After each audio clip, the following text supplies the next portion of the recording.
আছে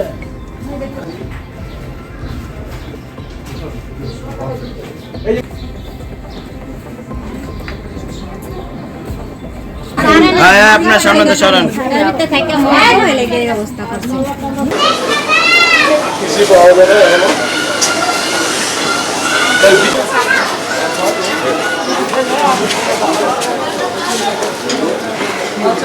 লম্বা এটা কুতুবুল লাকি বাজার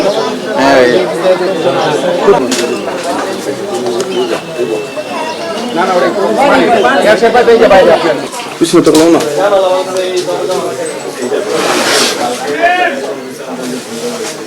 হ্যাঁ দুইজন বাকি ছিলাম কালকে আমি ওকে পুরো কিছু খুঁজে পাওয়া যায়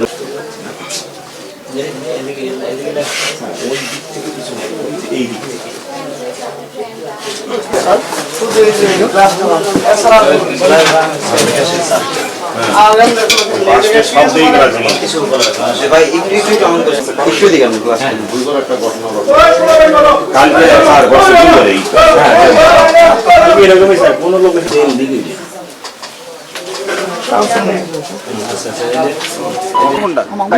বাজার ফতুল্লা নারায়ণগঞ্জে এখানে একটা বাসা বাড়িতে একটা গ্যাসের বিস্ফোরণ ঘটেছে 6টা 5 মিনিটের সময়, কিন্তু আমরা সংবাদ পেয়েছি 11টায় সকাল। আমাদের সংবাদ জানানো হয় না, পরবর্তীতে আমরা আসছি দেখি যে এখানে শুনতে পেলাম যে 4 জন লোক আহত হয়েছে, তারা অলরেডি ঢাকা বার্ন ইউনিটে চলে গেছে। এবং আমরা যে এখানে গ্যাস সিলিন্ডার দেখতে পেয়েছি এবং এখানে যে ঘটনা ঘটেছে যে আসলে এই যে লাইনের যে গ্যাসটা গিয়েছে, এই গ্যাসের লিকেজ থেকে ওই ঘরের গ্যাসের চেম্বার অবস্থা ছিল, হয়তোবা তার ছেলে বা ওই পরিবারের কেউ বিড়ি সিগারেট খাওয়ার জন্যই করছে, সাথে সাথে ধাম করে আগুন ধরে গেছে এবং বিস্ফোরণ ঘটেছে। তো এবং বিকট একটা শব্দ হয়েছে এবং এখানে দুর্ঘটনায় রাকিব, সাকিব, মেহেদি এবং আব্দুল কাদের এই 4 জন আহত আছে। তারা এখন বার্ন ইউনিটে আছে। আর কি কি 3 ছেলে এবং আমরা যতটুকু জানতে পেরেছি ওনারা এই ফুচকা এবং হোটেলের ব্যবসা করে, এটা পরিলক্ষিত হয়েছে এবং আশেপাশের লোকজন বলেছে যে বিকট একটা শব্দ হয়েছে। তো এটা এখন এখানে যারা গ্যাসের বিশেষজ্ঞ আছে তারা এসে চেক করে বলতে পারবে যে আসলে গ্যাসের লোক বলতে পারবে।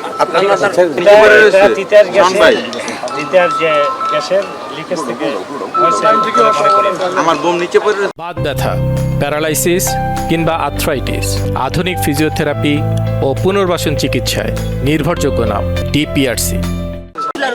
মানে এমন শব্দ হইলো আমি মনে হচ্ছে টাঙ্কিটা ভরে চাম টিনের উপরে টাঙ্কি, আমি দৌড় ভরে আইছি, আইয়া দেখি এক ঘর দিয়ে আগুন জ্বলতাছে, দেখি বাপ পোলা নিচে বাইরে ভরে এই চিকরা ভাড়া করতাম, এতটুকু আমরা দেখছি। এরপরে আমরা আর কইতে পারি তারা, এরপরে তারা অনেক আধা ঘন্টা পরে তারা গাড়ি ঠিক করলো, অ্যাম্বুলেন্স আনলো, দরাদরি করে গাড়ি তুললো, তারা ঘরের জানলা দরজা সব ভেঙে গেছে, ঘর থেকে ধুমা ধুমা বাইরে যেত, পরে হারাও বাইরেছে, শরীর সব পুরা।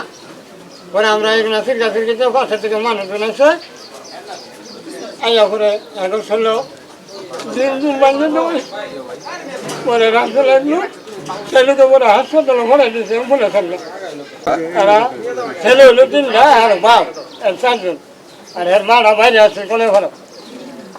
যে বলে আমি সকালবেলা খবর পাই আইসি, আইয়া চাই দিয়ে শরীর পুড়ে গেছে, ওদের প্রাথমিক চিকিৎসকেরা এনে কিছু পানি টানি ডাইলা টিম ব্যাঙ্গে দিয়া তারপরে ওকে হাসপাতালে পাঠানো হয়েছে। এখন ওরা কি অবস্থা আছে এটা এখন আমার কাছে জানা নাই।